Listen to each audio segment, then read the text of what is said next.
अस्सलाम वालेकुम। आज रोंडा बर्न की कोट है द सीक्रेट डेली टीचिंग में से, फोकस इनसाइड ऑन जॉय। अब दो किस्म की दुनिया होती है, एक इंसान के अंदर की दुनिया होती है, एक जो हमें बाहर हालात, अफराद और चीज़ें मिलती हैं, बाहर की दुनिया। तो यहाँ पे रोंडा बर्न कहती हैं कि फोकस इनसाइड ऑन जॉय, अंदर की दुनिया में जॉय पैदा करें, जॉय पे फोकस करें, खुशी पैदा करें, ज़्यादा से ज़्यादा खुश हों। थिंक थॉट्स ऑफ जॉय, अपने इरादे के साथ ऐसी सोचें जिनमें आपको खुशी मिले, जॉय आए। फील जॉय, फिर उस जॉय को, उस खुशी को महसूस करें। See your self in joy, अपने आप को पिक्चर में देखें, अपने आप को माइंड में, वीडियो में देखें कि आप कितने जॉयफुल हैं और जॉय को आप महसूस करें।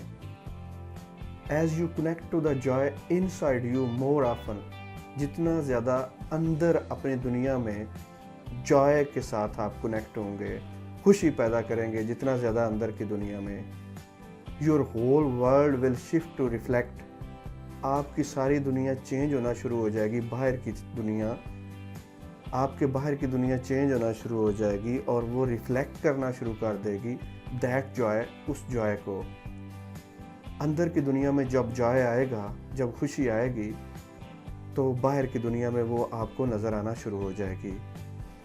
The universe will move people, circumstances and events, तो यूनिवर्स को ये मैसेज जाएगा, ऐसी वाइब्रेशन जाएंगी जिनके रिस्पांस में यूनिवर्स, जिसके बदले में आपको, आपके इर्द गिर्द, आपके आस पास ऐसे लोग लाना शुरू कर देगी। ऐसे लोग, ऐसे अफराद और ऐसे हालात लेके आएगी to deliver joy to you, जिनसे आपको जॉय मिले। यानी अंदर की दुनिया चेंज हुई, अंदर की दुनिया पे आपने काम किया, आपको जॉय मिला, उसके बदले में यूनिवर्स ने आपको जॉय देना शुरू किया। Because you are magnetising joy, क्योंकि आप एक मकनातीस की तरह, आपके अंदर की फीलिंग वाइब्रेशन की तरह अमल करती हैं और वो वाइब्रेशन मकनातीस होती हैं जो यूनिवर्स की तरफ जाती हैं और यूनिवर्स से उस तरह के हालात, जिस तरह के आपकी अंदर की दुनिया में होते हैं, उस तरह के बाहर के हालात भी आपके इर्द गिर्द पैदा करना शुरू कर देते हैं।